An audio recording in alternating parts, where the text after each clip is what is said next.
जय श्री राधे श्याम दोस्तों। स्वागत है आपका हमारे चैनल पार्थ वर्ल्ड स्टोरी। आशा करते हैं कि आपको हमारा यह वीडियो जरूर पसंद आएगा। आज हम इस वीडियो में बात करेंगे राधा रानी द्वारा पूछे गए कुछ कड़वे प्रश्न, जो गोकुल के एक ग्वाले से लेकर भगवान कृष्ण के द्वारकाधीश बनने तक के सफर के बारे में।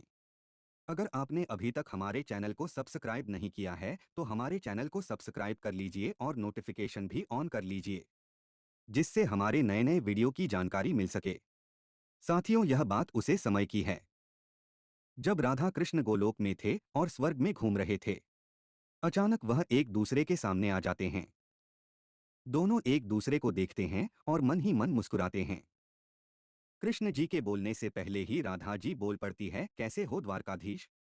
राधा जी के मुख से द्वारकाधीश शब्द सुनकर कृष्ण जी विचलित हो उठते हैं और सोचते हैं कि जो राधा उनको कान्हा कान्हा कहते हुए थकती नहीं थी, आज उनको द्वारकाधीश का रही है।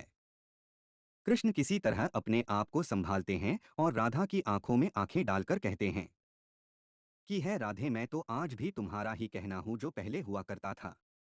मुझे द्वारकाधीश कहकर मत तड़पाओ, आओ हम दोनों बैठकर बातें करते हैं, कुछ तुम अपनी सुनना कुछ मैं अपनी सुनाऊंगा। सच कहूं राधा, जब तुम्हारी याद आती थी तो मेरे आंख से आंसू निकल पड़ते थे। तब राधा उनकी ओर देखते हैं और कहती है कि है कृष्णा, मेरे साथ तो ऐसा कुछ भी नहीं हुआ। ना तो मैं तुम्हें याद ही किया और ना ही मेरे आंख से आंसू निकले, क्योंकि हम तो तुम्हें कभी भूल ही नहीं, और जिसको इंसान भूलता ही नहीं है उसको याद कैसे करें। इन नज़रों में तो हमेशा तुम ही बसे थे और डर लगता था कि आंसुओं के साथ कहीं तुम भी ना निकल जाओ, इसलिए हम रोटी भी नहीं थे। जमाने में सबको खुशी चाहिए, जमाने में सबको खुशी चाहिए, और मुझे हर खुशी में सिर्फ कान्हा तुम चाहिए। राधा ने कृष्ण से पूछा कि हे कान्हा, कभी तुमने सोचा है कि इस तरक्की में तुम कितना बदल गए। यमुना के मीठे जल से जिंदगी शुरू की और समुद्र के खारे पानी तक पहुंच गए। एक उंगली पर चलने वाले सुदर्शन चक्र पर भरोसा कर लिया तुमने और 10 उंगली पर चलने वाली बांसुरी को ही भूल गए। कान्हा, जब तुम प्रेम के साथ थे तो लोगों की जान बचाने के लिए गोवर्धन पर्वत उठा लिया करते थे, और अब तुम जब प्रेम से दूर हुए तो सुदर्शन चक्र उठाकर लोगों के विनाश का कारण बन गए। कृष्ण जीने के लिए नहीं चाहा है तुम्हें, कृष्ण जीने के लिए नहीं चाहा है तुम्हें, तुम्हें चाहने के लिए जीते हैं हम। कान्हा और द्वारकाधीश में क्या फर्क है, आज मैं तुम्हें बताती हूँ। कान्हा, प्रेम में डूबा हुआ इंसान किसी को दुख नहीं दे सकता, और आप तो गीता जैसे ग्रंथ के दाता हो, तो फिर आपने यह कैसे निर्णय ले लिया कि आप स्वयं पांडव के साथ चले जाएंगे और अपनी पूरी सेवा को अधर्मी कौरवों को सौंप देंगे, जबकि सुना तो आपकी ही प्रजा थी, और राजा तो प्रजा का पालक होता है। वहां आपकी प्रजा को ही मार रहा था। आपको अपनी प्रजा को देखकर जरा भी दया नहीं आई। दया आती भी कैसे, आपका हृदय में तो प्रेम था ही नहीं।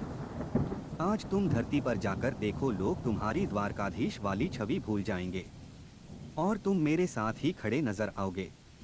मैं मानती हूं कि लोग तुम्हारी गीता के ज्ञान की बातें करते हैं, उसके महत्व की बातें करते हैं, लेकिन धरती पर लोग युद्ध वाले द्वारकाधीश की नहीं, प्रेम वाले कान्हा की ही पूजा करते हैं।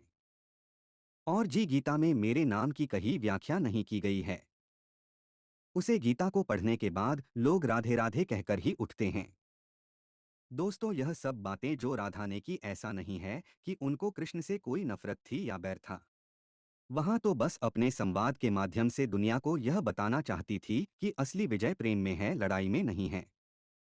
आज भी संसार उसे द्वारकाधीश कोई पूजा नहीं करता जिसने महाभारत में अर्जुन का साथ दिया और सुदर्शन उठाकर लोगों के विनाश का डर जगाया, बल्कि आज भी लोग उसे कान्हा की पूजा करते हैं, जो राधा के संग रास रचाया करता था और जो प्रेम की पूजा करता था, बांसुरी बजाकर गायों को अपनी तरफ आकर्षित करता था। जय श्री राधे श्याम दोस्तों।